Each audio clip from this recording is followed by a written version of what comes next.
शेतीतला माल असतो, सोयाबीन असेल, तूर असेल, हरभरा असेल, असे अनेक जे काही पिकं आहेत ते शेतकरी घेतो ते आम्ही खरेदी करत होतो. पण गेल्या वर्षीपासून आपण लक्षात आलं की शेतकऱ्यांना अधिक दराने जर आपल्याला त्याच्या मालाला किंमत द्यायची असेल तर शासन जे आपल्याला हमी भावाने जो दर देतो त्या भावामध्ये जर शेतकऱ्यांना आपण या ठिकाणी जर ते पावती आपल्याला देतात, त्या पावतीच्या आधारे जितका माल जमा झाला तितका शेतकऱ्यांना त्याचे पेमेंट होऊन जातं. मग काम शिकायला तुला किती वेळ लागली नेमकं? काम शिकायला मला तर जास्त वेळ लागा नाही, तेवढे शिकलं, त्यांचं बघलं, ध्यान केलं कसं शिकते कसं नाही ते ध्यान केलं. पण पहिल्यांदा आईने शिवत होते. स्वागत आहे तुमचं आजच्या आमच्या नवीन व्हिडिओमध्ये.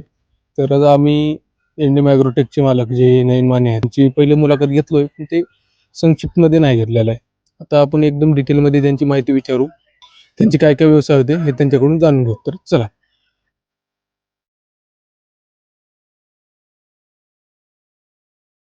तर पूर्वीच्या व्हिडिओमध्ये जे आहे ते पूर्ण माहिती संक्षिप्तमध्ये आपल्याला भेटली नव्हती की शेती कशी करायची, शेतीसोबत जे आपण काही व्यवसाय करतोय ते कसं करायचा.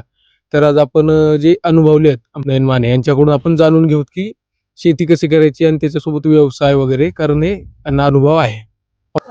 खरं तर शेतीला जोडधंदा केल्याशिवाय आजकाल शेतीमध्ये उत्पन्न मिळणार नाही. शेतीला जोडधंदा म्हणून काय करायचं, या ठिकाणी आपण पशुपालन केला, शेळीपालन आहे, कुक्कुटपालन आहे. आपण ब्रॉयलर कोंबड्याचं कुक्कुटपालन या ठिकाणी चालू केलेलं होतं.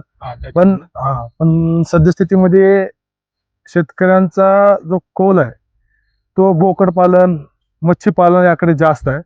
आणि खाणाऱ्या लोकांचा पण जास्त जो काही जोर आहे ते बघत असताना सोशल मीडियावर 4 कापले, 5 कापले, 2 कापले, जे रीलच्या माध्यमातून तुम्ही पाहत आहोत. हॉटेल भाग्यश्री असेल किंवा अनेक हॉटेल आहेत, त्या हॉटेलच्या ठिकाणी आपण बघत आहोत की शेतकऱ्यांचा जो म्हणजे काही खाणाऱ्या लोकांचा जो कौल आहे तो जास्त बकऱ्याचं मटण, बकऱ्या यांच्याकडे वळला असल्यामुळे आम्ही जरा बॉयलरची मागणी घटली. त्यामुळे आम्ही या ठिकाणी सध्या बॉयलरचं शेड आम्ही बंद ठेवलेलं आहोत. गावरान कुक्कुटपालन आहे, शेळीपालन आहे, पशुपालन आहे. तसेच शेतीमध्ये इतर काही व्यवसाय करत असताना आज आम्ही एक शेतकऱ्यांचा ग्रुप तयार करून एक 10 शेतकरी एकत्र येऊन फार्मर प्रोड्युसर कंपनीची स्थापना केली. या फार्मर प्रोड्युसर कंपनीच्या माध्यमातून मागच्या 3 ते 4 वर्षापासून आपण शेतकऱ्यांना बियाणं उपलब्ध करून देतो. शेतकऱ्यांचा माल जो शेतीतला माल असतो, सोयाबीन असेल, तूर असेल, हरभरा असेल, असे अनेक जे काही पिकं आहेत ते शेतकरी घेतो ते आम्ही खरेदी करत होतो. पण गेल्या वर्षीपासून आपण लक्षात आलं की शेतकऱ्यांना अधिक दराने जर आपल्याला त्याच्या मालाला किंमत द्यायची असेल तर शासन जे आपल्याला हमी भावाने जो दर देतो त्या भावामध्ये जर शेतकऱ्यांना आपण या ठिकाणी जर सुविधा उपलब्ध करून दिली तर त्या शेतकऱ्यांना कमी खर्चामध्ये, कमी वाहतुकीमध्ये चांगल्या प्रकारचा दर हा शासनाकडून मिळू शकतो हे आमच्या लक्षात आलं. त्याच्यामुळे आम्ही इंडियन ॲग्रोटेक फार्मर प्रोड्युसर कंपनीच्या माध्यमातून शासकीय हमीभाव खरेदी केंद्र चालू केलेलं आहोत. आम्हाला आनंद वाटतो, अवघ्या 1 महिन्यामध्ये 20,000 क्विंटलची खरेदी या ठिकाणी आम्ही आनसरवाडा या ठिकाणातून आम्ही केलेलो आहोत. आणि येणाऱ्या काळामध्ये सुद्धा बऱ्याच पद्धतीने आता तुरीचा असेल, हरभऱ्याचा असेल, ह्याची खरेदी पण लवकरच चालू होणार आहे. शेतकऱ्यांच्या सेवेमध्ये आम्ही उपलब्ध राहणार आहोत. तुरीला किंवा हरभऱ्याला जे शासन मान्य भाव आहे ते पण इथं आपल्याकडे चालू होणार आहे का? हा, होणार आहे. आता सध्या मार्केटचा जर भाव बघायचा गेला तर बाजारामध्ये तुरीसाठी 7,000 ते 6,000 पासून चालू आहे, 7,500च्या मध्ये भाव आहे. पण शासनाने 8,000 रुपये तुरीसाठी हमी भाव जाहीर केलेला आहे. येत्या 15 किंवा 20 तारखेपर्यंत तुरीची पण ऑनलाईन नोंदणी चालू होणार आहे व तुरीची खरेदी पण चालू होणार आहे. जे शासनाने बरेच सेंटर यावर्षी दिलेले आहेत, त्यामुळे शेतकऱ्यांची वाहतूक वाचत आहे.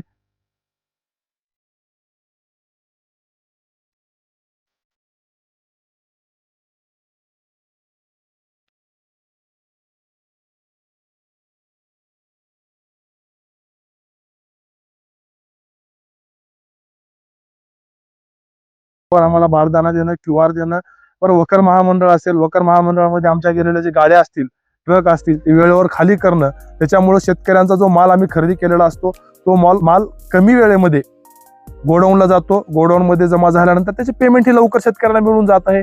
आज जवळपासचे जे गावातल्या चर्चा जर केली, सावरीपासून आपल्याकडे शेतमाल येतो. सावरी असेल, सोनखेड असेल, सगरेवाडी असेल, चनाचीवाडी असेल, मानेजवळगा असेल, बेंडगा असेल, जामगा असेल, परत इकडे गुंजरगा असेल, येळनूर असेल, सिंदखेड असेल, निलंगा असेल, आनसरवाडा तर आपलं कंटिन्यू आपल्याकडे आनसरवाडा असेल, तिकडे तळीखेड असेल, मसोबावाडी असेल, हंगरगा असेल, माकणी असेल, सर्वाधिक माल या ठिकाणी माकणीचा आलेला आहे, माकणी असेल, असे बरेचसे गाव आहेत. हलगरा असेल, हंगरगा असेल, तिथून आज शेतकरी आपल्याशी जोडलेले आहेत. त्या शेतकऱ्यांना भविष्यामध्ये शेतकऱ्यांना घेऊन आणखी काही करता येईल का, शेतकऱ्यांना कशा पद्धतीनं मदत करता येईल, शासनाच्या जे शेतीविषयक जे योजना आहेत ते आम्ही आमच्या फार्मर प्रोड्युसर कंपनीच्या माध्यमातून त्या शेतकऱ्यांपर्यंत घेऊन जाणार आहोत. आणि येणाऱ्या काळामध्ये शेतकऱ्यांसाठी वैयक्तिक लाभाच्या ज्या योजना असतील, ट्रॅक्टर असेल, त्यांना भेटणारे इतर काही लाभ असतील, शेतामध्ये बियाणे भेटतात, त्यांना शेतकऱ्यांसाठी अवजारे भेटतात, शेतकऱ्यांसाठी औषधं मोफत भेटतात, शासनाच्या बऱ्याच योजना आहेत ज्या शेतकऱ्यांना माहीत नसतात. अशा पद्धतीनं आम्ही NDM ॲग्रोटेक फार्मर प्रोड्युसर कंपनीच्या माध्यमातून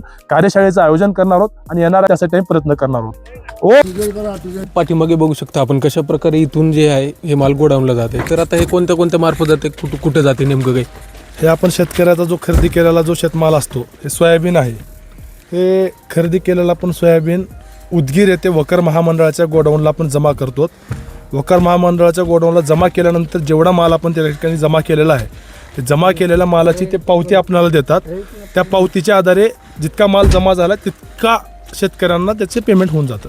अच्छा. हां, आणि तसेच या ठिकाणी आपण हे आमच्याच गावातील गोकुळ समाजातील जे काही अगोदर ते भिक्षा मागून या ठिकाणी त्यांचा उदरनिर्वाह करत होते, ते आज त्यांना या ठिकाणी काम भेटलेलं आहे. आज त्याकडनं दररोज ते काम करतात. या ठिकाणी सर्वात अवघड जर काम कुठलं असेल तर शिलाई करण्याचं, जे पोते आपल्याला आहेत, पोते शिलाई करण्याचं काम अवघड आहे. आणि हा अर्जुन म्हणून आहे आपल्यापाशी 3 वर्षापासून या ठिकाणी होता. यावर्षी तो काम शिकलेला आहे. काम शिकून या ठिकाणी त्यांना पण रोजगार मिळालेला आहे या ठिकाणी. तर ही एक अतिशय एक सुंदर बाब आहे आपल्या गावामधून. आपल्या नयन मानेतर्फे जे आहे ते युवकांना रोजगार पुरवलं जाते. आजकाल जे आहेत ते बिहारचे, राजस्थानचे पाठीमागे आले होते इथं, त्याचा पण आपण व्हिडिओ टाकलेला आहे. बाहेरचे येऊन आपले इथं रोजगार करतायत आणि आपल्याला आपले जे आहेत त्यांना बाहेर जाणं हे होत नाही. तर ही एक अतिशय चांगली गोष्ट आहे. खरं तर सांगायचं म्हणलं तर जे बाहेर गावाहून येऊन इथं काम करतात, बिहारी आपल्याकडे जे कामाला होते ना, त्यांच्यापेक्षा चांगलं काम या ठिकाणी करतात. परवाच्या दिवशीची गोष्ट आहे, 1600 पोते एकट्याने शिलाई करून या ठिकाणी त्याचं काम झालेलं आहे. आपण 2 रुपये प्रमाणे त्याला एक पोतं शिवल्यासाठी देतो, तर 3200 रुपयाचं काम त्याने एका दिवसामध्ये केलं. तर विचारू शकता तुम्ही कशा पद्धतीचं काम चालू आहे. मग काम शिकायला तुला किती वेळ लागले नेमकं? काम शिकायला मला तर जास्त वेळ लागा नाही. तेवढे शिकलं, त्यांचं बघलं, ध्यान केलं, कसं शिकते कसं नाही ते ध्यान केलं. पण पहिल्यांदा हिने शिवत होते. तर आपल्याकडे ते ट्रक जे आहेत त्यांचे ड्रायव्हर आहेत, त्यांना विचारून घेऊ. मामा किती दिवसापासून हवी तर तुम्ही? आता 2 महिने होते का आपल्याला? 1 महिना होईल. 1 महिन्यापासून हां आहेत. हां मग कसं वाटलं तुम्हाला इथले माणसांचा स्वभाव किंवा इथं जे सर्व कर्मचारी आहेत हां, त्यांचा स्वभाव ते कसं वाटलं? चांगलं वाटलं. नंतर आम्ही तिथं करला धंदा. हां, आम्हाला व्यवस्थित पोहोचलंय, चांगला आहे. गाव कोणतं आपलं? आमचं सोल दापका. तर आता आपण फेडरेशन मार्फत जे काही व्यवसाय आहेत ते बघितलं. तर आता इथून बघू पुढे की शेतीमधून कसं इन्कम आहे किंवा बाकी आणखी आता गाई बघत असाल आपण, गाई म्हशीच्या दुधामार्फत जे उत्पादन होते त्याच्याविषयी माहिती घेऊत. तर आता आपल्याकडे टोटल गाई म्हशी तिच्या कारवडी किती आहेत? जवळपास आपल्याकडे या ठिकाणी HF जातीच्या 9 गायी आहेत व त्या 9 पैकी 7 ज्या गायी तयार झालेल्या आहेत त्या आपल्या घरच्या गायी तयार झालेल्या आहेत. आता हे जे आहे हे घरचीच गाय आहे. याचं वय आता जवळपास 2 वर्ष आहे. ते पहिल्यानं आहे, ते म्हणजे पहिल्यानं आता ते गाभण आहे. एक 3 महिन्यामध्ये ते वेल तिनं. परत इथल्या म्हशी आहेत, 4 ते 5 म्हशी आहेत. म्हशी तिकडल्या शेतामध्ये असतात, इकडे गायी असतात. इथे एक म्हैस थोड्या ठिकाणी ठेवलेली आहे, ते कारण दूध घरी खाण्यासाठी लागतं व घरी घेऊन जाण्यासाठी दूध सोयीस्कर व्हावं म्हणून एका ठिकाणी ठेवलेले आहे. तसेच माझं मुख्य काम जे आहे याच्यामध्ये मी ब्रिडिंगचं, म्हणजे उत्कृष्ट जातीचे जे काही कारवडी असतात ते आपण घरच्या घरी कसं तयार करता येईल त्यावर माझा जास्त जोर असतो. हे कारवडी माझी घरचीच आहे. हे जवळपास हिची आई या ठिकाणी होती, सर्पदंशानं तिचा मृत्यू झाला. तिच्या आईचं जवळपास 10 लिटर एका टायमाला दूध देत होती. हे पण 10 लिटर एका टायमाला दूध देते. आणि शेतीमध्ये काम करत असताना आपणाला शेतीपूरक व्यवसायामध्ये जर आपण उतरलो तर शेतीमध्ये काहीतरी शिल्लक राहतं असं मला वाटतं. त्यामुळं या ठिकाणी आपण पशुपालनाचा हा व्यवसाय निवडलेला आहे. तर टोटल जे आहे ते गाईचं किती लिटर दूध होते सर्व गाईंचं मिळून? सध्याला काही गाईंचं दूध बंद आहे, तरी ॲव्हरेज जर पकडलं तर एका टायमाला 35 लिटरपर्यंत दूध आपल्या या ठिकाणी जातं. व त्यासाठी आपण आपल्या गावातच दुधाचं कलेक्शन ठेवलेलं आहे आणि आपल्याच कलेक्शन सेंटरवरती या ठिकाणी दूध जमा होतं. आणि जे दूध आहे आपलं ते दुधाला 30 रुपयापासून 37 रुपयेपर्यंत त्याचं SNF फॅट बघून रेट पडतो आपल्याला. म्हणजे जे दूध इथून जे पुढे प्रोसेस केलं जातं ते स्वतःची डेअरी आहे दादाची, त्याच्यामुळे काही अडचण येत नाही. तर आता पुढे आपण बाकीचे शेतामध्ये काय काय पीक घेतात किंवा त्यांची विहीर वगैरे ती बघून घेऊ. तर आता आपण ट्रॅक्टरवरती बाकीची शेती पण बघून घेऊन विहिरीकडे जाणार आहोत.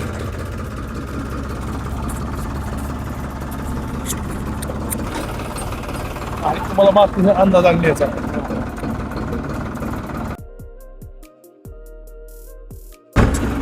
तर दादा आपली विहीरची रुंदी किती आहे, खोली किती आहे?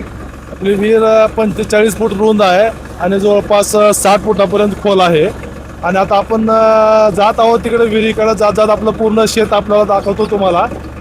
त्या शेत पाहत पाहत आपण जाऊयात तिकडं. आता हे जो हा रस्ता आहे, हा रस्ता आपल्या शेताकडे यायचा हा रस्ता आहे. आणि समोर रस्ता इकडून उजवीकडे गेलं की आपलं शेत आनसरवाडा व बेंडगा या दोन्हीच्या शिवावरती आपलं शेत आहे.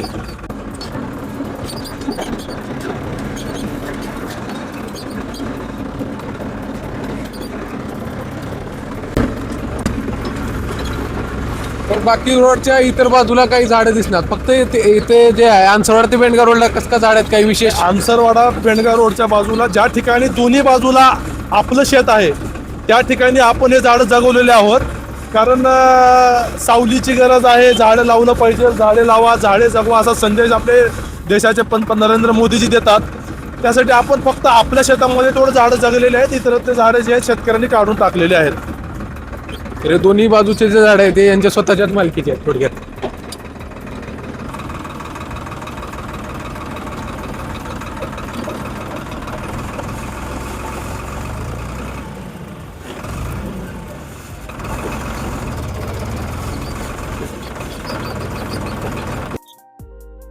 तर आता आपण पूर्ण शेत तिथून पाहत आलो इकडे खाली. तर आता इथं आपण विहीर बघा, विहीर दाखवा. खूप मोठी आणि रुंदीची विहीर आहे. इथून 2 मोटरी जे आहेत ते वरी पाणी सप्लाय करतात आणि जे वरची मका वगैरे आहेत किंवा वरी जे पाणी पुरवलं जाते तर या विहिरी मार्फत पुरवलं जाते.